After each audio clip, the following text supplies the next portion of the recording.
P के शंकर जी की बूटी अखियां खुल गई निंदिया टूटी। शंकर जी की बूटी अखियां खुल गई निंदिया टूटी।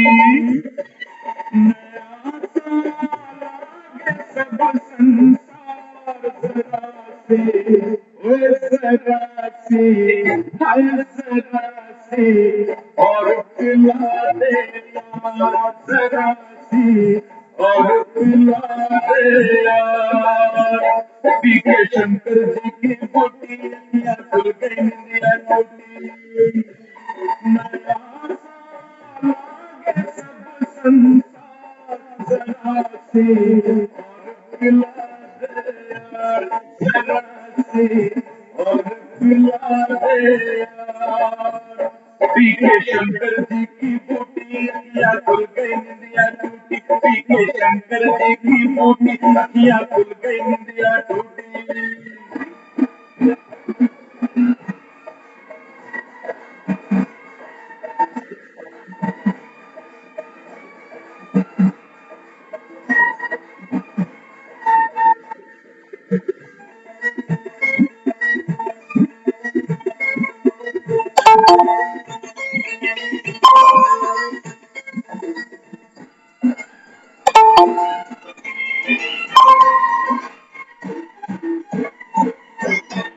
मैंने कहा तूने जाना कर ले प्यारा,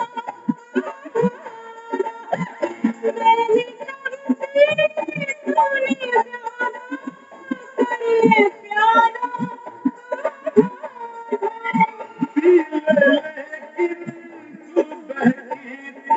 लाज रहेगी ना मर्यादा।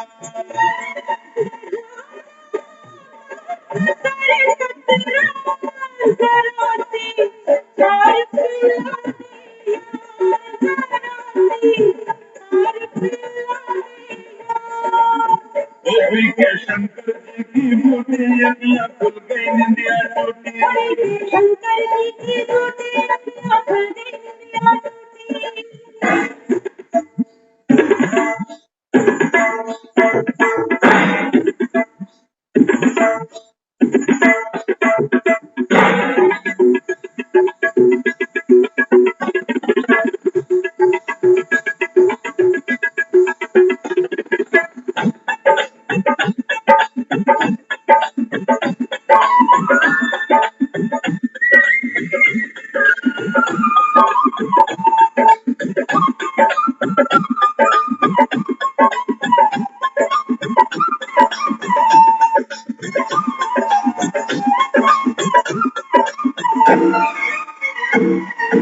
उतरी सूरत और बिखरे बाल, आइए बकी चाल।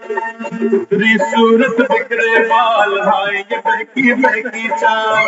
दर्पण लाओ तुझे दिखाओ, मुझसे बुरा है तेरा हाल। ये बातें हो गई दिल के पार सरासी, जरा सी पिला दे यार, जरा सी और पिला दे यार।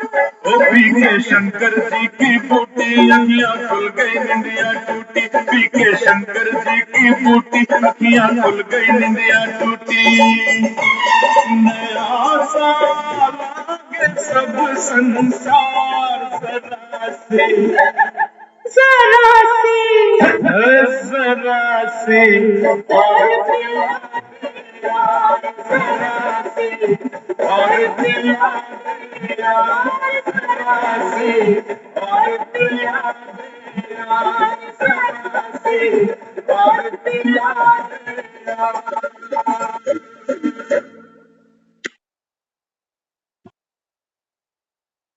ओम शांति।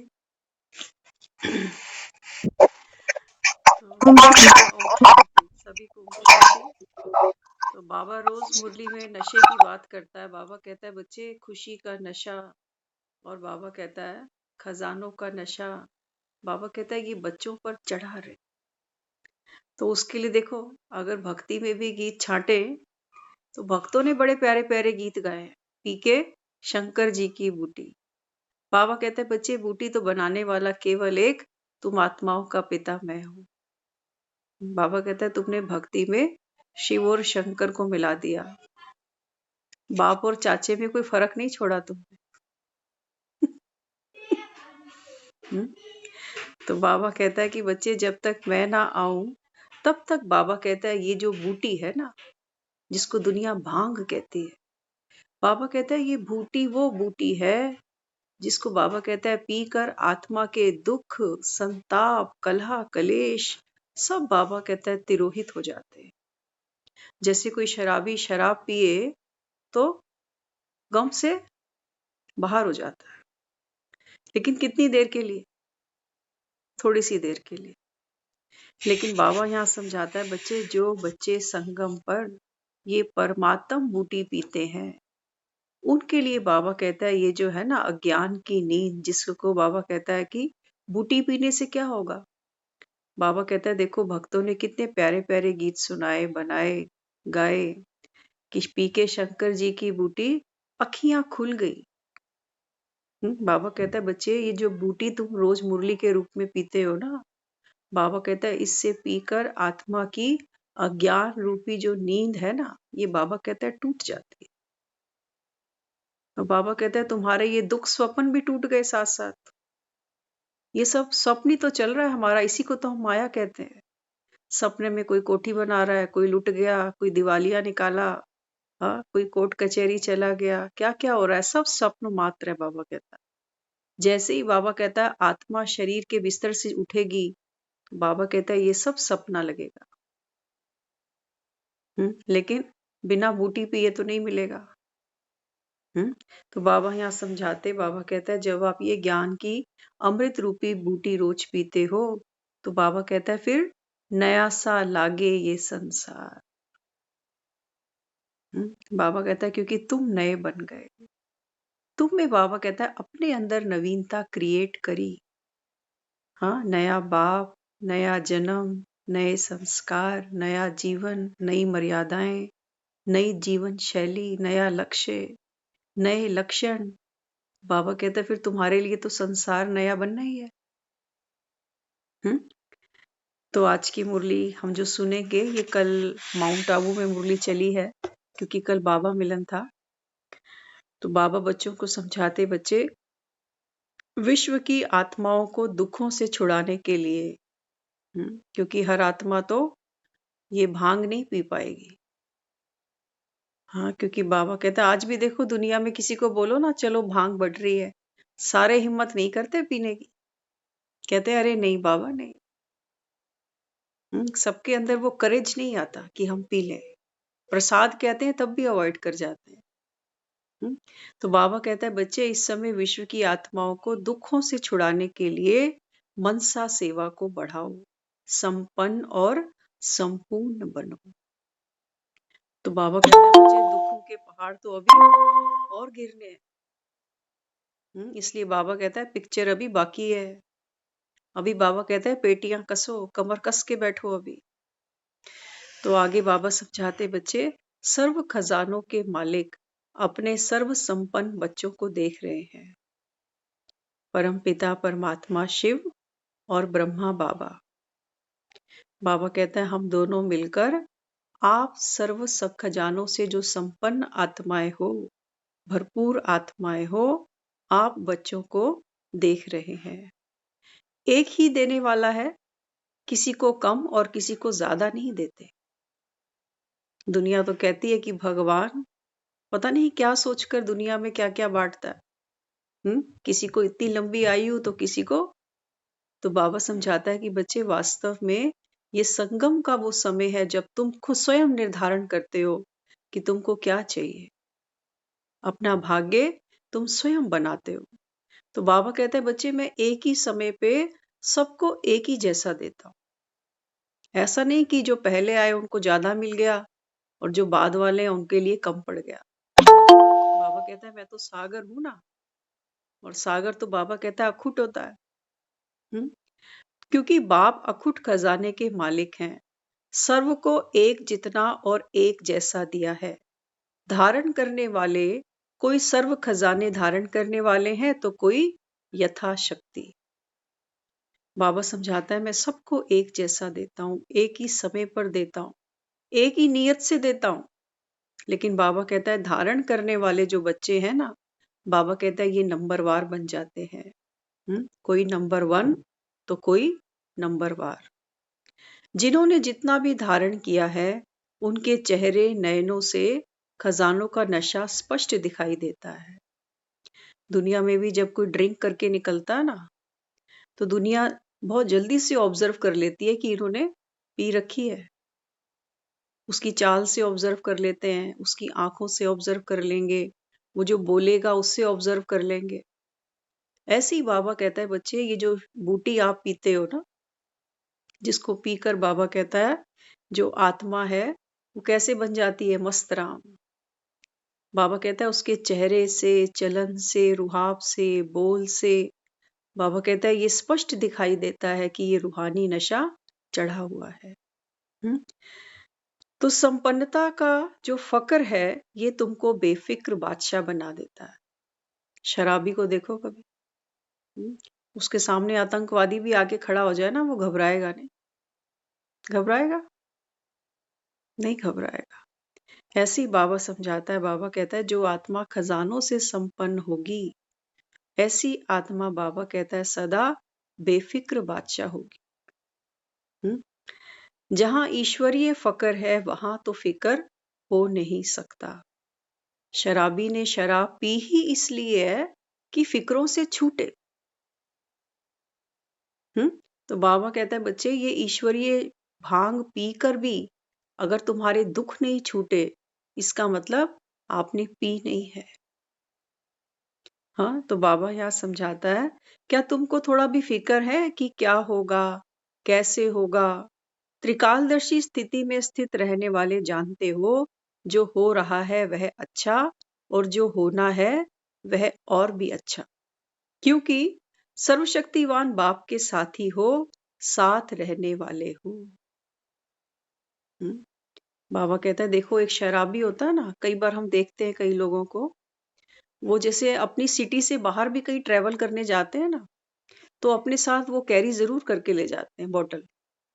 कहते हैं पता नहीं कहीं मिले बाहर ना मिले, तो ये कोटा तो हमारे पास रहना चाहिए। ऐसे ही बाबा समझाता, बाबा कहता है बच्चे निरंतर नशा बना रहे, उसके लिए बाबा कहता है कि हमेशा मुरली को श्रवण करो, मुरली का मनन चिंतन करो। अगर बाबा कहता है मुरली जीवन में नहीं है, मनन चिंतन नहीं है, तो बाबा कहता है फिर नशा नहीं चढ़ सकता। जो शराब भी बनाई जाती है बाजारों में जो बिकती है ना, इसको भी बहुत आप कभी मंथन करना कि बनाते कैसे हैं। घंटों घंटों इनको भट्टे पे पकाया जाता है। भले ही हम भांग की भी बात करें, भांग को भी खूब घोटा जाता है। तो बाबा कहता है ना मुरली में अपनी घोट तो नशा चढ़े। वो मुरली की भांग की बात करता है कि बच्चे जितना आप इसका मनन चिंतन करोगे उतना बाबा कहता है आपको नशा चढ़ेगा। जितना नशा चढ़ेगा बाबा कहता है आपकी फिक्रें बाहर, आपके दुख बाहर। तो बोतल रखने से नशे नहीं चढ़ जाते, बोतल को धारण भी करना पड़ता है, पीना भी पड़ता है। तो यहाँ बाबा समझाते हर एक को नशा है, बाप दादा हमारे दिल में रहते हैं। बाबा कहता है क्या ये नशा तुमको है कि भगवान जिसको दुनिया जानती नहीं है, उसके दर्शनों के लिए लोग देखो तीर्थों पे कहाँ कहाँ जाते हैं। बाबा कहता है क्या तुमको ये नशा है कि भगवान तो मेरे दिल में रहता है। जो दिल तख्त नशीन है उनके संकल्प में क्या स्वप्न में भी दुख की लहर आ नहीं सकती। बाबा कहता है अगर तुमने मुझे अपने दिल में बिठाया है, क्योंकि अब तो हम जान गए ना, उसको पहचान गए क्या प्राप्ति है, कैसे उससे कम्युनिकेट करें, कैसे उससे कनेक्शन जोड़ें, अब तो हम सब कुछ पहचान गए। तो बाबा कहता है बच्चे अगर तुमने मुझे दिल में जगह दी, तो बाबा कहता है फिर मेरे भी दिल में तुम बैठे हो। बाबा कहता है क्या ये तुमको नशा रहता है कि भगवान के दिल तख्त पर रहने वाली मैं दिल तख्त नशीन आत्मा हूँ। तो बाबा कहता है जो भगवान के दिल तख्त पर बैठती है ना, ऐसी आत्मा को बाबा कहता है कभी सपने में भी दुख नहीं आ सकता। अब अपने आप को चेक कर लेना, हमारी स्थिति कैसी है। अगर आज भी हमें कोई चिंता तनाव है, इसका मतलब ना तो हमने उसको अपने दिल में बिठाया है, दिल में हमारे अभी दुनिया ही बसी पड़ी है कलयुग की, हाँ, और ना तो हम उसको अपने दिल में जगह दे सके, तो फिर बाबा भी कैसे दे। बाबा कहता है ना, बच्चे माँ बाप को तो आज्ञाकारी लायक बच्चे अच्छे लगते हैं। आपको भी अपने कौन से बच्चे अच्छे लगते होंगे आवारा? नहीं ना। हम बच्चों पर हमेशा नजर रखते हैं कि हमारा बच्चा सभ्यता में रहे, है ना। तो बाबा भी समझाता है कि बच्चे, जो आत्मा बाप के दिल तख्त पर है, बाबा कहता है उसको सपने में भी दुख की लहर नहीं आ सकती। क्यों? क्योंकि बाबा कहता है वो आत्मा सर्व खजानों से भरपूर है। हम दुखी क्यों होते हैं? जीवन में दुख का कारण क्या है? दुख का कारण है अभाव, और दूसरा दुख का कारण है प्रभाव। या तो हमें कुछ मिला नहीं है, और जो हमें मिला है वो दूसरों के कंपैरिजन में थोड़ा कम है, यही कारण है बस। हम्म। लेकिन बाबा कहता है जो आत्मा सर्व खजानों से भरपूर होगी, भरपूर चीज में कभी हलचल नहीं होती। बाबा कहता है जो चीज भरपूर होती है ना, उसके अंदर कभी हलचल नहीं आती। हरेक का बाप दादा ने जमा का खजाना चेक किया। क्या चेक किया बाबा ने? बाबा कहता है आप सब कौन हो मेरे? बच्चे भी हो, स्टूडेंट भी हो, और शिष्य भी हो, चेले भी हो। हाँ, तो बाबा समझाता है अभी सब बच्चों का खजाना बाप दादा ने चेक किया। खजाना तो अखुट मिला है, लेकिन जो मिला है उसे कार्य में लगाते खत्म किया है, या कार्य में लगाया है लेकिन बढ़ाया भी है। कई बच्चे होते हैं ना, वर्किंग हो जाते हैं, तो अपनी सैलरी आती है, सैलरी आई और उड़ा दी। कोई पूछे कि तुम 1 साल से नौकरी कर रहे हो, आपने क्या सेविंग की? तो कहते हैं सेविंग क्या की, हम पे तो उधार भी चढ़ा हुआ है। हम्म।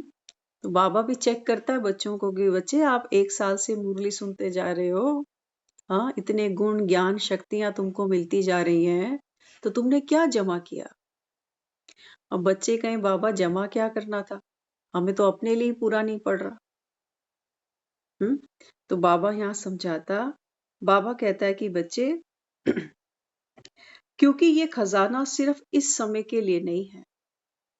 हाँ, बाबा कहता है ये जो मुरली सुनते हो, मुरली से गुण शक्तियों की धारणाएं करते हो, बाबा कहता है बच्चे ये सिर्फ संगम के लिए तुम्हारी कमाई नहीं है।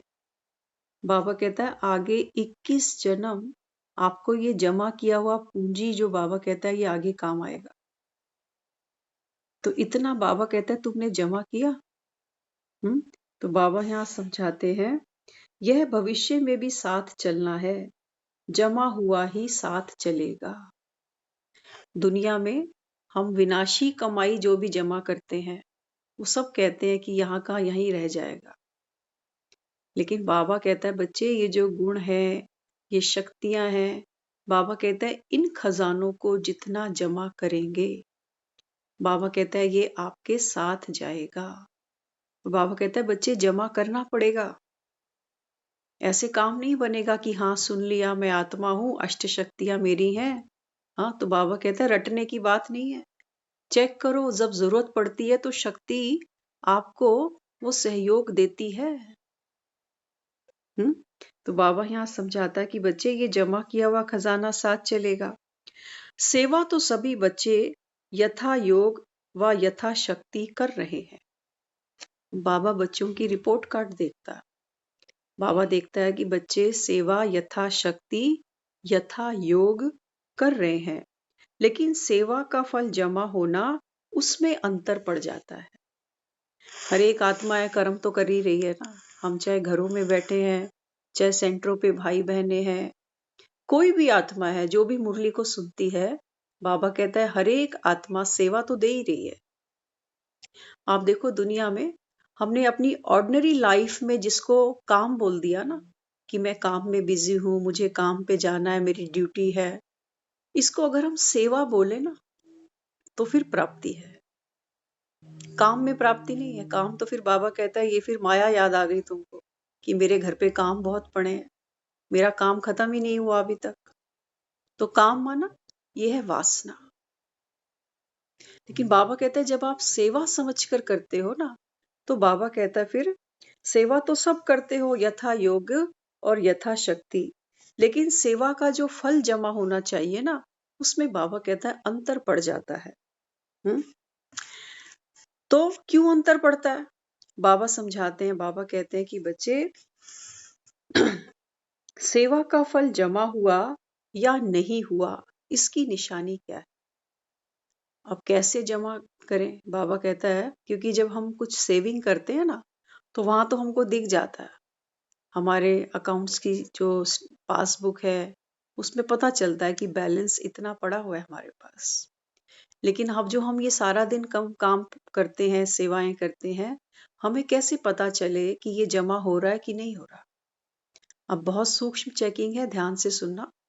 बाबा समझाते हैं बच्चे, सेवा का फल जमा हुआ या नहीं, इसकी निशानी है अगर सेवा करने वाली आत्मा, ध्यान से, अगर सेवा करने वाली आत्मा चाहे मनसा वाचा कर्मणा तीनों में 100% मार्क्स होते भी, बाबा कहता है आप जो भी सेवा करते हो उसमें मनसा वाचा कर्मणा 100% होते, सेवा तो की, बाबा कहता है लेकिन सेवा करने के समय व सेवा के बाद अपने मन में अपने से संतुष्ट और साथ में जिनकी सेवा की, जो सेवा में साथी बनते व सेवा करने वालों को देखते सुनते वे भी संतुष्ट हैं, तो सोचो जमा हुआ। ऐसा नहीं कि हम कहें हाँ हम तो सेवा कर रहे हैं मनसा वाचा कर्मणा से। अब बाबा कहता है तुमने तो अपना कर दिया काम, लेकिन बाबा कहता है बच्चे ये जमा तब होती है जब करने वाली आत्मा और जिसकी सेवा की वो आत्मा और जो तुमको देखते हैं सेवा करते हुए। आप देखो हम गुरुद्वारों में जाते हैं ना, तो कितनी संगत वहां सेवा करती है। अब करने वाले तो कर रहे हैं, लेकिन जो देखते हैं राह चलते हुए उनको कहते हैं देखो गुरु घर की कितनी सेवा करते हैं। तो वो क्या होता है, दूसरी आत्मा को भी एक सेटिस्फेक्शन मिलती है। हालांकि वो करने नहीं जा रही, लेकिन उसको एक, जिसको कहते हैं ना, वाइब्रेशंस खींचते हैं अपनी तरफ कि देखो गुरुद्वारों में साफ सफाई कितनी है, गुरुद्वारों में कितनी मर्यादा से बिठा के खिलाया जाता है, कोई धक्का मुक्की नहीं होती है, कितने प्यार से खिलाते हैं, है ना? तो बाबा कहता है सेवा करने वाली आत्मा भी संतुष्ट, जिसकी सेवा की वो भी संतुष्ट, और जो तुमको देखते हैं सेवा करते हुए, बाबा कहता है वो भी संतुष्ट। तब बाबा कहता है ये सेविंग आपकी हो गई, ये बाबा कहता है जमा हो गया। ऐसा नहीं कि मैं तो खुश हूं क्योंकि बाबा ने निमित्त बना दिया, अब आगे वाली आत्मा जिसको करके दे रहे हैं वो नाखुश है। तो बाबा कहता है बच्चे तीनों का ध्यान रखना पड़ेगा। ये नहीं कि दो तो आपस में सेवा का आदान प्रदान कर रहे हैं और देखने वालों पर वो अलौकिकता का प्रभाव नहीं जा रहा, उनको मोह का स्वरूप दिख रहा है जो माँ बेटे को रोटी खिला रही, ऐसे नहीं दिखे। ये तो फिर काम ही हो गए घर के। माँ ने बेटे को रोटी खिलाई, देखने वाले को लगेगा कि ठीक है परिवार है, खाना पीना हो रहा है, ऐसे नहीं। बाबा कहता है जैसे जो फीलिंग गुरुद्वारों में आती है ना, हाँ, तो देखो वो कितने आपस में एक दूसरे को रिगार्ड भी देते हैं, सम्मान भी देते हैं, और कितना ऊंच समझते हैं कि ये गुरुद्वारे आए हुए। हाँ, तो बाबा यहाँ समझाते हैं फिर ऐसी आत्मा का जमा होता है। स्व की संतुष्टता, सर्व की संतुष्टता नहीं, तो परसेंटेज का जमा फिर कम होता है। ऐसे नहीं हो कि हम दूसरे को सेटिस्फाइड करने के चक्कर में खुद दुखी होते जा रहे हैं। सेवा करने की हमको कोई खुशी नहीं है, सेवा बोझ बन गई मन पर, तो बाबा कहता है फिर इसका जमा नहीं हो रहा। इसलिए बाबा कहता है सेवा छूटे तो छूटे, तुम्हारी खुशी नहीं छूटे।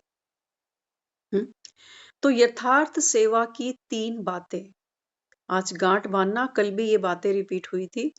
बाबा कहता है जो सेवा एक्यूरेट होती है ना, उसके लिए बाबा कहता है 3 बातों को हमेशा याद रखो।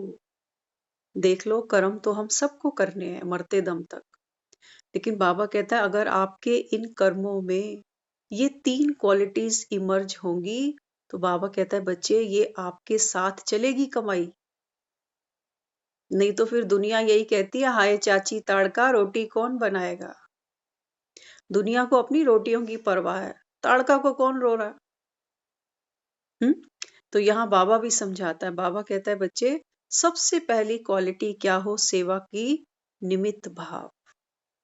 निमित्त भाव का भी अहंकार नहीं होना चाहिए कि मुझे सिलेक्ट किया है, उसकी मर्जी है। हाँ, बाबा कहता है कि बच्चे सबसे पहली सेवा की जो क्वालिटी है वो होनी चाहिए निमित्त भाव। दूसरा निर्माण भाव, सेवा कर रहे हैं लेकिन किसी से भी प्रशंसा नहीं चाहिए, किसी से मान नहीं चाहिए, किसी से श्रीगार्ड नहीं चाहिए, किसी से 2 बोल नहीं सुनने, किसी से मेरे को खुशामद नहीं चाहिए। तो बाबा कहता है पहली क्वालिटी निमित्त बनना, दूसरी निर्माण भाव और तीसरी हमारे बोल। बाबा कहते हैं निर्मल वाणी। सोचो हम सेवा भी निमित्त बन के कर रहे हैं और साथ में प्रशंसा भी नहीं एक्सपेक्ट करते किसी से, लेकिन बोल हमारे थोड़े फीके हैं। तो बाबा कहता है फिर जमा नहीं होगा। जलेबी तो बनाई तुमने बड़ी मेहनत से, लेकिन चाशनी जितनी गाढ़ी होनी चाहिए थी उतनी नहीं है, फिर वो जलेबी मजे नहीं देती। तो बाबा भी यहाँ समझाता, बाबा कहता है कि बच्चे ये तीनों क्वालिटीज हो तो बाबा कहता है फिर जमा होता है। तो भाव भावना स्वभाव, अगर ये 3 बातों में एक भी बात कम है, अगर एक है 2 नहीं है, 2 है तो 1 नहीं है, तो बाबा कहता है फिर वो, बाबा कहता है कमजोरी की जो परसेंटेज है वो जमा हो जाती है कि इस बात में, इस क्वालिटी में ये आत्मा कमजोर है, तो ये हमारा संस्कार आगे चला जाएगा। तो सेवा करते हुए हमेशा बाबा कहता है ये 3 चीजें। क्रिकेट खेलते हैं ना, तो क्रिकेट में बच्चे क्या करते हैं, स्टंप लगाते हैं, किल्लियां लगाते हैं 3, एक पर भी बॉल छू जाए तो आउट हो जाता। तो बाबा कहते हैं बच्चे आपको भी इन 3 क्वालिटीज को अपनी सेवा में हमेशा, बाबा कहता है इनको इमर्ज करके रखना है। तो निमित्त बनना, निर्माण भाव बनना और निर्मल बोल बोलना। तो 4 ही सब्जेक्ट में अपने आप को चेक करो, क्या 4 ही सब्जेक्ट में हमारा खाता जमा हुआ है। हम रोज मुरली सुनते हैं, रेगुलर हैं हम सभी, लेकिन बाबा कहता है बच्चे नशा चढ़ने के लिए 4 सब्जेक्ट्स को बाबा कहता है चेक करो कि चारों खातों से जो मुझको भरपूरता मिलनी चाहिए थी, तो बाबा कहता है वो आपको मिली कि नहीं मिली। तो कैसे चेक करेंगे? सबसे पहले बाबा कहता है सबसे पहला सब्जेक्ट है ज्ञान का, ज्ञान का खजाना। बाबा रोज मुरली में कहता है ना, बच्चे जो पिया के साथ हैं, बाप के साथ हैं, उनके लिए ये ज्ञान की बरसात है। तो बाबा कहता है वास्तव में ये ज्ञान क्या है, ये है बाबा कहता है अनमोल रतन, जो शास्त्रों में दिखाया है सागर मंथन से निकले। बाबा कहता है बच्चे संसार में इन रत्नों का कोई मोल नहीं निकाल सकता। तो बाबा यहाँ समझाते सबसे पहला खजाना है ज्ञान का खजाना। ज्ञान का खजाना अर्थात जो भी संकल्प कर्म किया। अब चेक कैसे करेंगे कि ज्ञान से हम भरपूर है या नहीं है? बाबा कहता है सारे दिन में जो भी संकल्प किया, माना विचार किए, कर्म किया, वह नॉलेजफुल होकर किया, साधारण तो नहीं किया। कर्म किया, बाबा कहता है खुद को तो नहीं भूल गए। इसलिए बाबा कहता है बच्चे सुबह उठते ही अपने को स्वमान दो, मैं विकर्माजीत आत्मा हूँ, मैं संगम युगी ब्राह्मण आत्मा हूं। आज बाबा ने कहा ना, ब्राह्मण बनना मासी का घर नहीं है। तो बाबा कहता है बच्चे स्वमान में रहकर कर्म किया या ऐसे ही लगे हुए हो बस, फिर तो बाबा कहता है ये देह का भान है, कुछ भी जमा नहीं हो रहा। तो ज्ञान युक्त चलना माना मेरा हर संकल्प मेरा हर कर्म, ये नॉलेजफुल होकर किया ना। अगला सब्जेक्ट है योग का। तो योग को कैसे चेक करेंगे? बाबा कहते हैं योग अर्थात सर्व शक्ति का खजाना भरपूर हो। योग माना सर्व शक्तियों का खजाना भरपूर हो। हर दिन की दिनचर्या में समय प्रमाण जिस शक्ति की आवश्यकता है उसी समय वह शक्ति ऑर्डर में रहे। हम चाहें अपना राइट हैंड उठाना तो राइट उठे, लेफ्ट नहीं उठे। ऐसे लोगों को हम क्या कहते हैं? मंद बुद्धि। कहाँ बैठना है, कहाँ चलना है, कहाँ देखना है, उनको पता ही नहीं। मंद बुद्धि कहते हैं ना उनको। ऐसे ही बाबा कहता है जो आत्मा योगी होगी, योग युक्त होगी, तो बाबा कहता है ऐसे ही फिर तुम्हारी सर्व शक्तियां समय अनुसार, बाबा कहता है आपके ऑर्डर पर चलेंगी। ऐसे तो नहीं समय बीतने के बाद शक्ति का सोचते ही रह जाओ। समय प्रमाण शक्ति का यूज कर सके, जो समय पर कार्य में लगाते हो वो जमा हो जाता है। तो शक्तियां कौन सी हमारी जमा होती है? बाबा कहते हैं जिस समय जिस शक्ति की आपको जरूरत है, जब आप उस शक्ति को यूज कर लेते हो ना, बाबा कहता है वो तुम्हारे जमा के कोटे में चली जाती है। जैसे बाबा हमको देखो कितनी अष्ट शक्तियां बताता है ना। बाबा कहता है शक्तियां तो बहुत हैं, लेकिन कॉमन 8 समझ लो। तो इसमें बाबा हमको कहता है बच्चे निर्णय लेने की शक्ति, हाँ, निर्णय लेने की शक्ति कि ये काम करना चाहिए कि नहीं करना चाहिए। क्विक डिसीजन लेना है, ये नहीं कि समय निकल जाए और हम सोचते ही जा रहे हैं। तो बाबा कहता है ये कब होता है? हमारे में कई बार निर्णय लेने की शक्ति, आप आज भी देखो दुनिया में कई लोग छोटे छोटे डिसीजन भी खुद नहीं ले पाते। क्या पहनना है, वहां जाऊं कि नहीं जाऊं, इसको मिलूं तो क्या बोलूं क्या नहीं बोलूं, वो हर चीज घर से तैयारी करके ले जाते हैं। आधा याद रहता, आधा छोड़ देते हैं। और कुछ ऐसे होते हैं, कुछ ऐसे मास्टर माइंड होते हैं, उनको किसी की राय की जरूरत नहीं है। कोई जबरदस्ती चेपता भी है तो वो सुनते भी नहीं। फर्क है ना। इसलिए बाबा यहाँ समझाता है। बाबा कहता है बच्चे जिस समय जिस शक्ति की आपको आवश्यकता हो, बाबा कहता है आप वो यूज कर सको। जब हम शक्ति यूज नहीं कर पाते ना समय पे, तो अंदर हलचल होती है हलचल, फिर हम भटकते हैं यहाँ वहाँ। कल परसों एक बहन बता रहे थे, वो मुरली क्लास के बाद थोड़ा साथ चलते हैं हमारे, वो बता रहे थे, कहते हैं 2-3 दिन पहले ना हमारा मन बड़ा बेचैन हुआ शाम के समय। तो जिस रास्ते से आप वापस आते हो ना, मैं उस रास्ते पे खड़े आपका वेट करती रही कि मिल जाए मिल जाए मिल जाए मिल जाए, लेकिन आप मिले ही नहीं। तो देखो मन जब हलचल करता है ना, तो कहाँ कहाँ भटकता है। जब फिर वो बोली मैं कालका मंदिर चली गई, वहां जाके मैंने सबको साकाश दिया, क्योंकि आत्मा ज्ञान तो सुनती है ना। तो बाबा बच्चों को क्या, अब उस आत्मा की हालत कैसी, मन हलचल कर रहा है, बात कुछ है, अभी भी चल रहा है वो इश्यू तो खैर। क्योंकि बाबा बच्चों को रोज कहता है बच्चे ड्रामा कल्याणकारी है, लेकिन बच्चे मानते कहाँ हैं? वो तो नहीं मानते। हाँ, वो सोचते हैं हम कुछ अपनी तरफ से करें तो शायद कुछ और रंग आ जाए ड्रामे।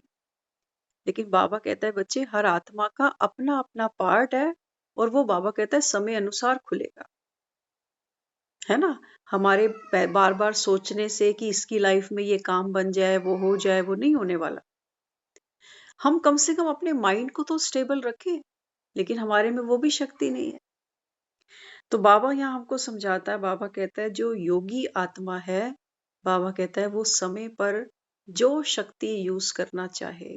बाबा कहता है ना बच्चे, अंत समय में बाबा कहता है ये मन को कंट्रोल करना आपको आता है। हम चाहते नहीं है कि किसी बात को बार बार सोचे, लेकिन मन बार बार वहीं ले जाता है, बार बार। क्योंकि मन को हम रोके कैसे? मन को भी तो कोई तर्क चाहिए ना। वो तो बाबा कहता है तुमको याद ही नहीं आता, इसलिए बाबा ने पहला क्या बोल दिया, ज्ञान के बारे में। बाबा कहता है आपका हर संकल्प, आपका हर कर्म, बाबा कहता है नॉलेजफुल बनकर करते हो। अगर नॉलेजफुल बनकर करेंगे तो बाबा कहता है फिर व्यर्थ का कचरा तुम्हारे सामने नहीं आएगा।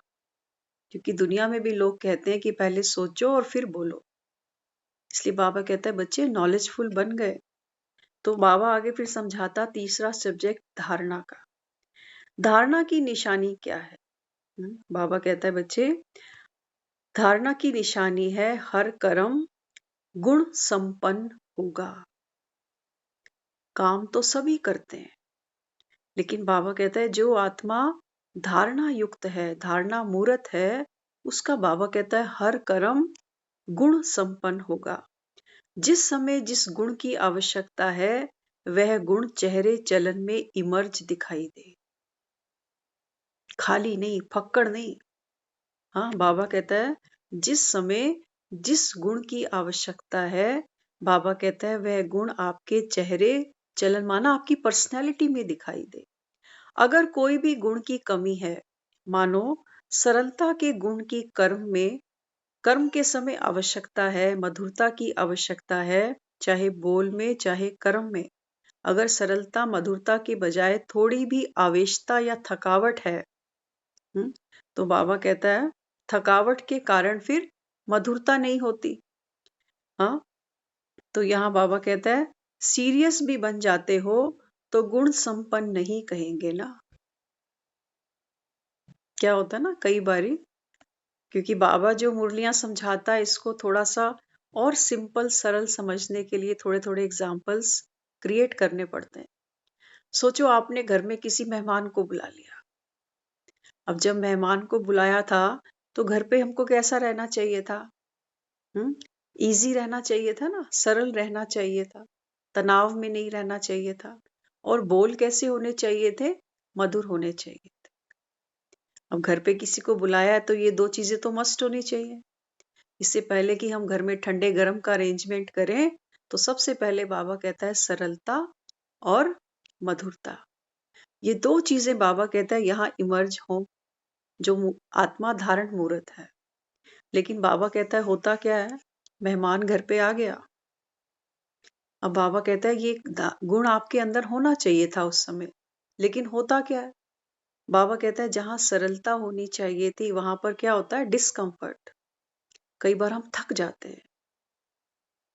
कहते हैं कि थके हुए बहुत हैं, ऊपर से ये मेहमान भी आ गया। बोला तो नहीं है उसको, लेकिन अंदर अंदर महसूस हो रहा है, करते भी जा रहे हैं चाय ठंडा, थोड़ी इधर उधर की बातें, लेकिन फिर सोच रहे हैं ये कब जाए। ऐसा ही होता है ना। तो ये चीनी क्या है? ये चीनी फीकी है फिर। तो हमारे संबंध यहाँ से फीके बनने शुरू हो जाते हैं। बाहर बाहर तो हम सब कुछ करते हैं, फिर आना, खाना खा के जाना, अंदर अंदर से सोच रहे हैं अरे जा 10 बज गए, हमको सुबह जल्दी भी उठना है 4 बजे अमृत वेले के लिए, तुझे क्या पता निकम्मे। अंदर अंदर एक दिन हमारी वो गीता बहन बता रहे थे, देखो बाबा ने बच्चों को ना बहुत टैलेंटेड बना दिया। बाबा कहता है बच्चे योग से तुम सब कुछ कर सकते हो, योग का बल यूज करो। तो उस समय हम क्या करते हैं, मेहमान को सकाश देते हैं कि हे आत्मा जल्दी जा। गीता बहन बता रहे थे कुछ दिन पहले, कहते हम एक दिन माउंट आबू में कोई क्लास चल रही थी डायमंड हॉल में, तो वो मुरली सुना रहे थे। तो मुरली सुनाते हुए गीता बहन कहने लगी मैंने उनको सकाश दिया कि जल्दी से मुरली खत्म करो। कि मुझसे और बैठा नहीं जा रहा, जल्दी जल्दी इसको खत्म कर दो। हाँ। हाँ, तो बाबा बच्चों को क्या कहता? बाबा कहता है बच्चे जो धारणा मूर्त आत्मा है उसकी निशानी क्या है? हर कर्म में गुण संपन्न होनी चाहिए। तो बाबा कहता है देखो जैसे किसी कर्म में आपको सरलता और मधुरता की आवश्यकता है, तो बाबा कहता है फिर चाहे बोल में चाहे कर्म में अगर सरलता मधुरता की बजाय थोड़ी भी आवेशता आ गई, कई बार होता है हम डिस्कम्फर्ट होते हैं ना, तो कभी कभी कुछ आवेश में भी बोल देते हैं जो सामने वाला हर्ट हो जाता है।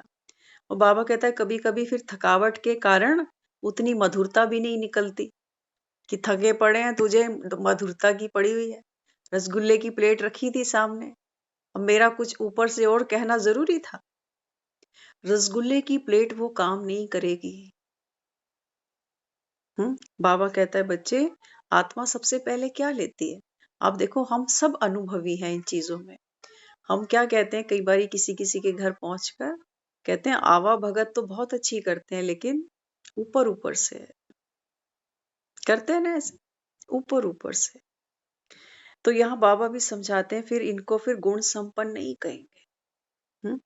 कैसे भी सर्कमस्टांसेस हो, लेकिन मेरा जो गुण है वह मेरा गुण इमर्ज होना चाहिए। बाबा कहता है बच्चे कैसे भी हालात हो, थोड़े थके हुए हो, या बाबा कहता है और कोई सर्कमस्टांस है, लेकिन बाबा कहता है जो आपका गुण है ना, बाबा कहता है वो तो आपके अंदर इमर्ज होना चाहिए था, लेकिन वो इमर्ज नहीं होता, वो नीचे दब जाता है। तो इसलिए बाबा कहता है फिर धारणा मूर्त बनने में बच्चे नंबरवार बन जाते हैं। तो जमा का खाता फिर ऊपर नीचे हो जाता है। सेवा तो कर दी, आया था तो फिर अब क्या करते, चाय ठंडा तो देना था, लेकिन बाबा कहता है वो गुण की मूर्त नहीं बनकर बैठे वहां पर। तो इसमें बाबा कहता है फिर फर्क पड़ जाता है। तो चौथा सब्जेक्ट है सेवा का। सेवा में बाबा कहता है सेवा में सबसे अच्छी निशानी सेवादार की है, स्वयं भी हल्का, लाइट और खुशनुमा दिखाई दे। बाबा कहता है जो भी आत्मा सेवा करती है, माताएं हैं, बहनें हैं, पत्नियां हैं, है ना, सेवा तो हर आत्मा करती है, सिर्फ घर की बात नहीं, जो मेल हैं वो भी तो बेचारे सेवा करते हैं। हाँ, पैसा कमाना ये भी तो कर्म है, हर आत्मा सेवा तो कर ही रही है, परिवार चलाना भी तो सेवा है। तो बाबा यहाँ समझाते बच्चे कैसी भी सेवा करते हुए खुद हल्का रहना और खुशनुमा दिखाई देना। सेवा का फल है खुशी, अगर सेवा करते खुशी गायब हो जाती है तो सेवा का खाता जमा नहीं होगा। हाँ, बाबा कहता है सेवा तो करते हैं, लेकिन बाबा कहता है सेवा करते हुए अगर आपकी खुशी गायब हुई ना, अगर लगे ना खुशी गायब हो रही है, होती है बहुत बारी, नो डाउट, करते करते करते हम खुद ही फेडअप हो जाते हैं। तो उस समय क्या करो, एक बार बाबा कहता है सेवा से विराम हो जाओ, उपराम हो जाओ। क्या करो, रुक जाओ 2 मिनट के लिए, अपने आप को फिर से स्मृति दिलाओ कि ये मैं क्यों कर रहा हूं। तो फिर आपको जवाब मिलेगा क्योंकि भगवान ने मुझको सिलेक्ट किया था, इसलिए। तो फिर अपने आप से पूछो क्या मैं खुश हूं कि भगवान ने मुझे सिलेक्ट किया। हाँ, तो अंदर से जवाब मिलेगा कि हाँ मैं भाग्यशाली आत्मा हूं, इसीलिए भगवान ने मुझे निमित्त बनाया। अब फिर बोलो, पूछो अपने आप से कि क्या फिर ये मुझे करना है या नहीं करना।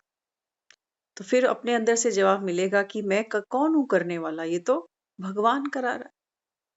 फिर उससे पूछो अपने आप से, अंतरात्मा से, कि ये शक्ति आपकी है कि राम की है।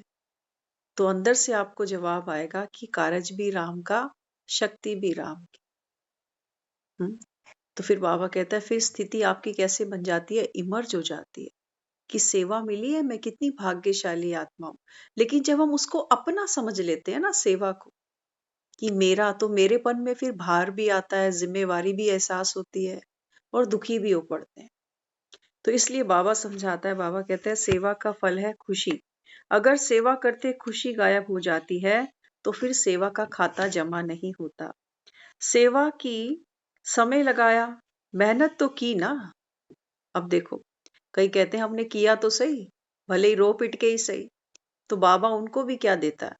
बाबा कहते हैं बच्चे सेवा की, समय लगाया, मेहनत की, थोड़ी परसेंटेज में वह जमा होगा, लेकिन फालतू बाबा कहता है नहीं जाएगा, लेकिन जितना जमा होना चाहिए ना उतना नहीं होगा। बाबा कहता है समय आपने व्यर्थ तो नहीं किया, कुछ तो चलो लगाया, सेवा में समय भी दिया, श्वास भी दिए, लेकिन बाबा कहता है जितना जमा होना चाहिए था ना उतना बाबा कहता है जमा नहीं होगा। आप देख लो, दुनिया में आज हम जिसकी भी सेवा करते हैं, कोई घर में बुजुर्ग है, बीमार है, करते करते मन में आता है कल को हम होंगे, कोई हमारी भी करेगा, आज करेंगे तो कल मिल जाएगी। आता है नहीं आता मन, कि भगवान तो कहीं देख रहा होगा कि मैं कर रहा हूं, तो फिर समय पर मुझे भी मिल जाएगी। दुनिया भी ब्लाइंड खेलती है उसके साथ, उसको ना कोई जानता है, ना किसी को पता है कब आता है, क्या करता है, क्या लेता है, क्या देता है, कुछ नहीं जानते, फिर भी वो बेचारे ब्लाइंड खेलते हैं उसके साथ। और हम क्या कर रहे हैं यहाँ। तो बाबा समझाते बच्चे सेवा करो और सेवा करते बाबा कहता है खुशी आपका प्रत्यक्ष फल हो। और पांचवा, सब्जेक्ट तो हमारे 4 थे, लेकिन 5वीं चेकिंग बाबा कराता है। ये बहुत इंपॉर्टेंट है, क्योंकि इनके साथ में हम कभी नोदो ऊपर नीचे हो जाती है हमारी अवस्था। ये है संबंध संपर्क की निशानी। हर आत्मा जिसकी भी सेवा करती है आत्मा की ही करेगी, है ना। तो बाबा कहता है संबंध संपर्क की निशानी क्या होगी? बाबा कहता है दुआओं की प्राप्ति। जिसके भी संबंध संपर्क में आओ, उनके मन से आपके प्रति दुआएं निकले। जब बाबा कहता है कोई ये भी कह देता है ना तुम्हारे लिए कि ये बहुत अच्छे हैं, बाबा कहता है ये भी दुआ है। अगर कोई हमारे लिए ये भी बोल दे कि ये अच्छे हैं, बाबा कहता है ये भी दुआ है, लेकिन बाहर से नहीं, दिल से निकले। तो बाबा कहता है दुआएं मिलना ये बहुत सहज पुरुषार्थ का साधन है। हाँ, तो बाबा समझाता है देखो, भाषण नहीं करो। चलो मनसा सेवा भी इतनी पावरफुल नहीं है, क्योंकि कई बार बाबा भी बच्चों को स्थिति को देखता है ना। बाबा कहता है बच्चे किसी को समझा नहीं पाते ज्ञान। हाँ, तो बाबा कहता है भाषण भले ही चलो मत करो। मनसा सेवा भी बाबा कहता है तुम्हारी चलो इतनी पावरफुल नहीं है। कोई कोई नए नए प्लान भी नहीं बनाते हो सेवा के, फिर भी कोई हर्जा नहीं। देखो बाबा बच्चों को कितनी मार्जिन देता है। क्योंकि जो टीचर पढ़ाने वाला होता है ना, वो क्लास के उस बच्चे तक अप्रोच करता है जो पढ़ाई में बिल्कुल पीछे है, वहां तक वो अपनी बात पहुंचाता है। बाबा कहता है बच्चे भाषण नहीं कर सकते, कोई बात नहीं। मनसा भी तुम्हारी पावरफुल नहीं है, कोई बात नहीं। सेवा के लिए बाबा कहता है नए नए प्लान नहीं बनाते हो, कोई भी हर्जा नहीं। लेकिन सबसे सहज पुरुषार्थ है दुआएं दो, दुआएं लो। ये तो कर सकते हो, बाबा कहता है। बाप दादा मन के संकल्प रीड करते हैं। बच्चे कहते अगर कोई खराब काम करता है तो क्या उसको भी दुआएं दूं? बाबा कहता है देखो बच्चों के संकल्प है ना, तो दुनिया जो भोग लगाती है ना भगवान को, वो खीर हलवे नहीं खाता। वो भगवान निराकार है और वो चैतन्य शक्ति, हम चैतन्य शक्ति आत्माओं के संकल्पों का भोग लगाता है। इसलिए बाबा कहता है मैं संकल्पों को रीड करता हूं। तो क्या टचिंग करता है बाबा? बाबा टचिंग करता है। हम भी कई बार कहते हैं ना, आपने मेरे मुंह की बात कह दी, यही मैं सोच रहा था। ऐसे ही भगवान, बाबा कहता है जब आपके और मेरे बीच की लाइन क्लियर होती है ना, तो बाबा ऐसे बच्चों के संकल्प पढ़ लेता है, और बच्चे भी बाप के संकल्प पढ़ सकते हैं। तो बाबा यहाँ समझाता है, बाबा कहता है बाप बच्चों के संकल्प रीड करते हैं। तो बच्चे फिर क्या सोचते हैं, बाबा कोई हमारे साथ गलत चले, क्या उसको भी दुआएं दूं? तो बाबा कहता है बच्चे कहते हैं कैसे दूं, नहीं दे सकता। तो उस पर तो क्रोध आता है ना। बच्चे कहते हैं बाबा को, बाबा कोई ऐसी आत्मा हो, उस पर तो क्रोध आता है। चलो क्रोध के बाल बच्चे भी तो बहुत हैं, लेकिन उसने खराब काम किया, वह खराब है। आपने ठीक समझा कि ये खराब है। बाबा देखो बच्चों को कैसे बाहर निकालता है माया की प्रवेशता से। ये माया है जो हमको कहती है कि देखो दुआएं देना लेना अच्छी बात है। ये माया की समझानी सुनना। अभी माया कह रही है कि ठीक है दुआएं दो, दुआएं लो, लेकिन जो मुझे बद्दुआ दे, जो मेरे साथ गलत करे, उसको तो नहीं बख्शूंगी। ये माया की समझानी है। अब बाबा क्या समझाता है? बाबा कहता है बच्चे एक रीति ठीक है, आपने समझ लिया ना कि ये सामने वाला खराब है, इसका ये संस्कार खराब है, तो ये अच्छा है, निर्णय तो आपने अच्छा लिया। लेकिन एक होता है समझना कि दूसरा ऐसा है। बाबा कहता है एक तो समझदार बने कि चलो ये आत्मा तो ऐसी है, इसका स्वभाव संस्कार तो ऐसा है। ये तो बाबा कहता है समझने के हिसाब से अच्छी बात है। लेकिन बाबा कहता है खराब बातों को अपने दिल में समाना खराब तो है वो, बाबा कहता है, लेकिन उसकी खराब बातों को, खराब मनसा को अपने दिल में समाना, तो एक समझना और एक समाना, फर्क है ना बच्चे। ये बाप की समझानी है। वो कह रहा है आपने समझ तो लिया कि ये आत्मा ऐसी है, स्वभाव ऐसा है, संस्कार ऐसा है, इसकी वृत्ति ऐसी है, मेरे प्रति दृष्टि ऐसी है, आपने समझ लिया। बाबा कहता है समझने के हिसाब से तो चलो ठीक है, लेकिन बाबा कहता है उसकी खराब वृत्ति को, दृष्टि को, मनसा को, सोच को आपने अपने चित्त में समा लिया। बाबा कहता है ये ठीक नहीं। हम्म? तो बाबा कहता है अगर समझदार हो तो क्या समझदार कोई खराब चीज अपने पास रखेगा? हम्म? ऐसी कोई चीज जो हमको अच्छी नहीं लगी, स्वाद में अच्छी नहीं लगी, किसी ने कुछ चीज पकड़ाई, ये पहन लेना, हमें रंग भी पसंद नहीं आया, हम रखेंगे अपने पास? हम कहेंगे नहीं हमारे काम का नहीं है, कहीं और लगा देना आप। इमीडिएट, देरी नहीं करते हम। कहते हैं इस चीज के लिए क्या एहसान चढ़ाना, रख अपने ही पास में। हम्म? तो बाबा कहता है जब दूसरे की मनसा, दृष्टि, वृत्ति तुमको पता है कमजोर है, ये आत्मा, ये मेरे बारे में ऐसे सोचते हैं, ये मेरे बारे में ऐसे बातें करते हैं, तो बाबा कहता है ठीक है, उनको आप दुआएं कहते हो ना हम नहीं देंगे, लेकिन बाबा कहता है बच्चे समझने के हिसाब से तो ठीक है, वो आत्मा बीमार है, लेकिन बाबा कहता है उसकी बीमारी आपने अपने चित्त पर रखी। तो समाना इन्फेक्शन को क्या बाबा कहता है ये समझदारी है? हम्म? तो बाबा कहते हैं समझदार बनना ठीक है, लेकिन बातों को चित्त पर समाओ नहीं, यह तो है ही ऐसा, तो ये समा लिया ना। अब देख लेना ऐसे बहुत से हमारे संबंध हैं जिनके साथ हमारी टर्म्स नहीं है, बोलचाल नहीं है, वार व्यवहार नहीं है ना। अब देखो कई बार ऐसे भी कुछ संबंध बन जाते हैं। एक तो बाबा कहता है दुआएं लो।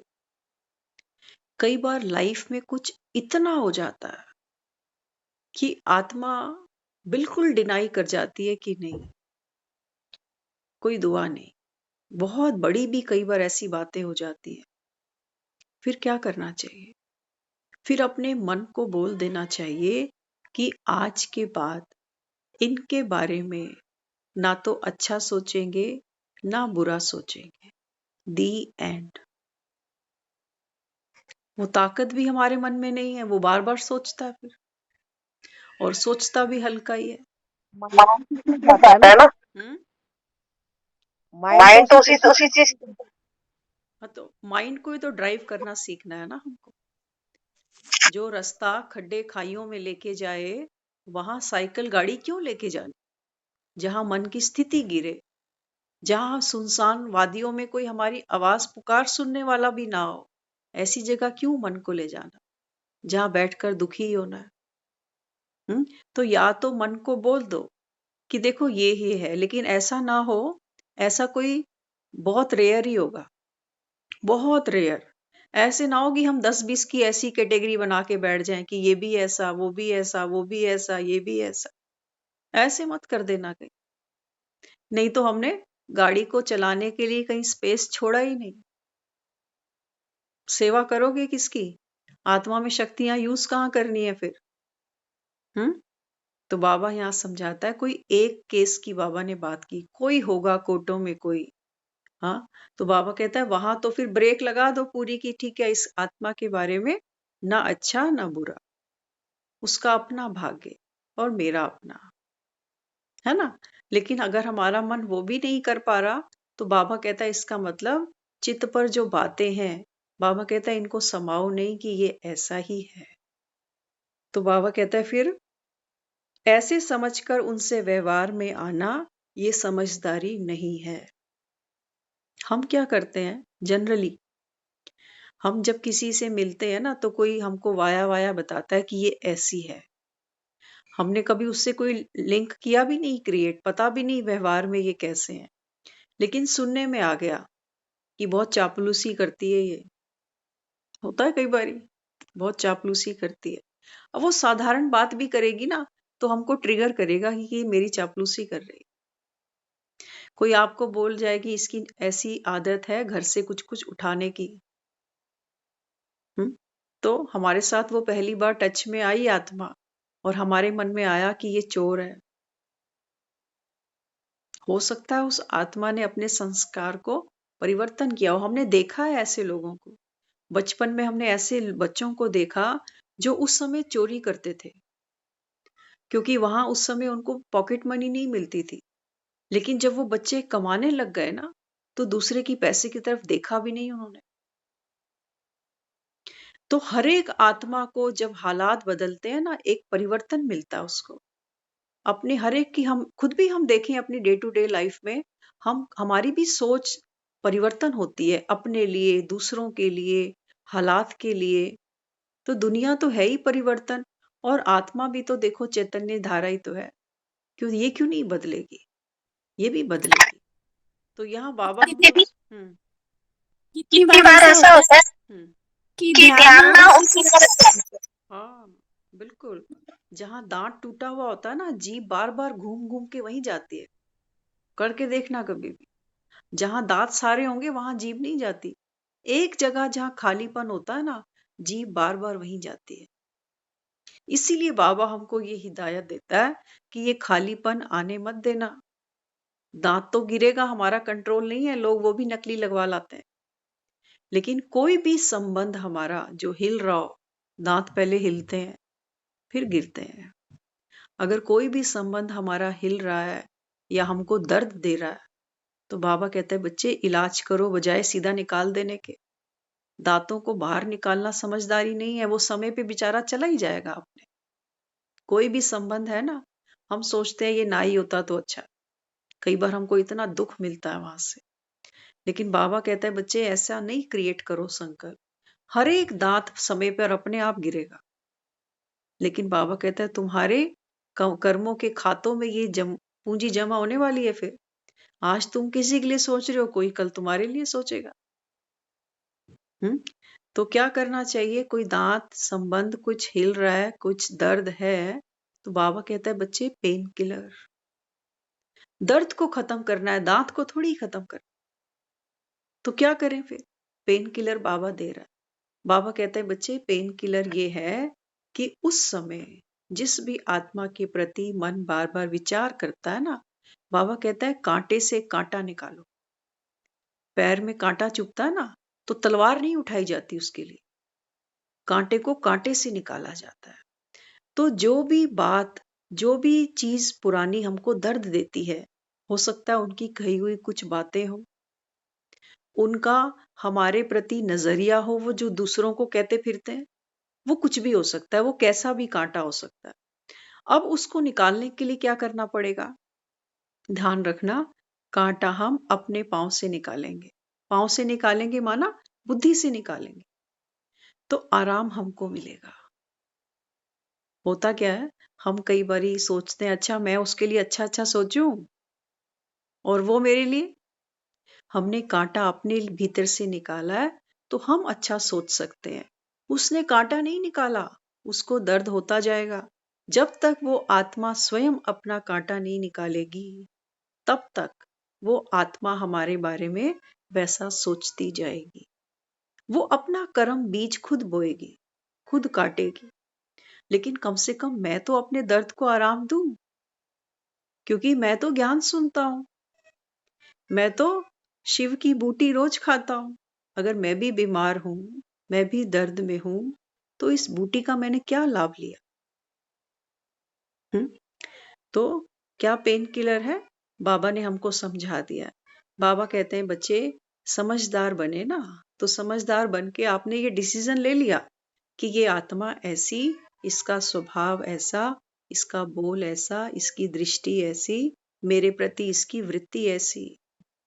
अब बाबा कहता है ठीक है समझदार बने, लेकिन समझदार बाबा कहता है जो चीज पसंद नहीं आई उसको ढोना क्यों? क्यों ढोना उसको? आपको अगर कोई ऐसी चीज मैं पकड़ाऊं अभी कि देखो मेरे लिए हो सकता है बेकार हो, मेरे काम में नहीं आ रही, मैं बोलूं मेरे घर में एक बहुत बड़ा ट्रंक पड़ा हुआ है, वाकई पड़ा हुआ है। हाँ, और मैं सोचूं मेरे पास तो ये स्पेस ऑक्यूपाई करता है ना बिना मतलब, चलो आप ले जाओ।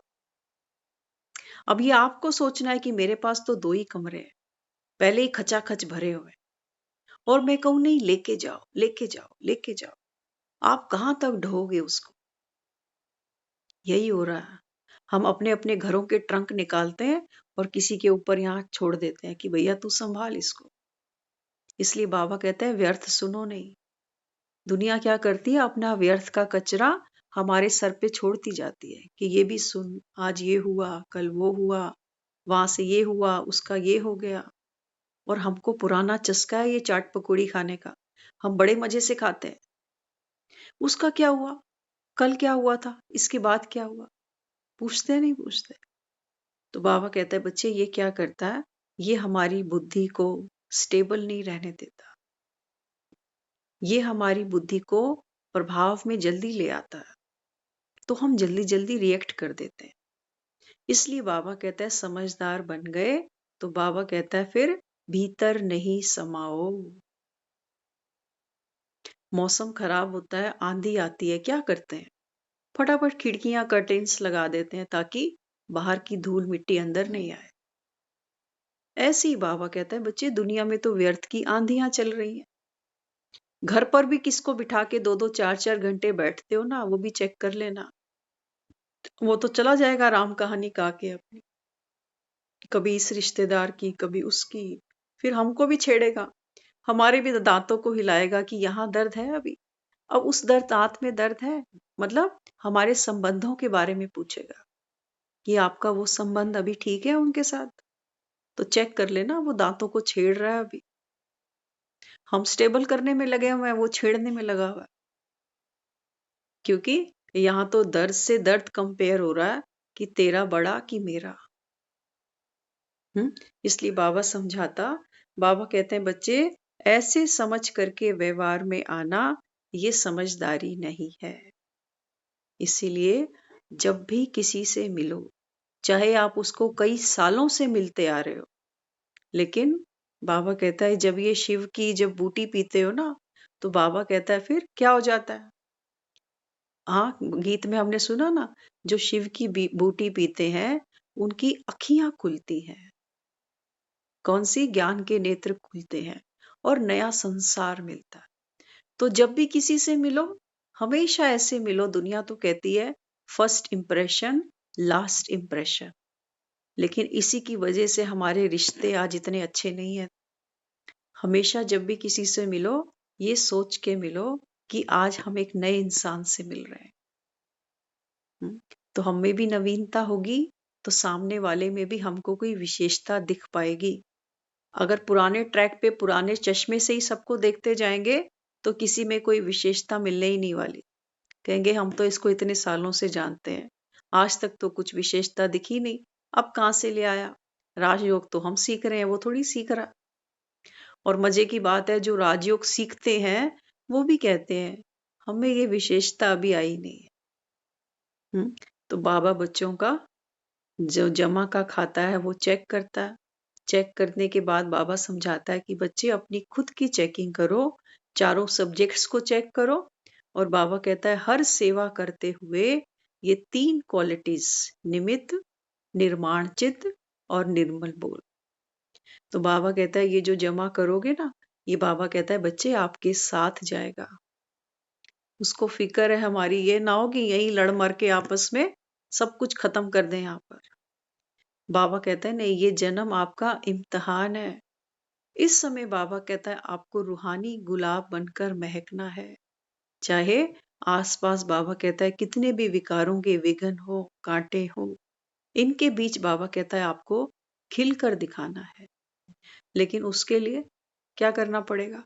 उसके लिए बाबा कहता है ये जो भांग है ना मुरली की, इसको बाबा कहता है नित घोट घोट कर पियो और पिलाओ, ताकि तुम्हारे अनेक जन्मों के जो दुख हैं, बाबा कहता है ये समाप्त हो। ओम शांति।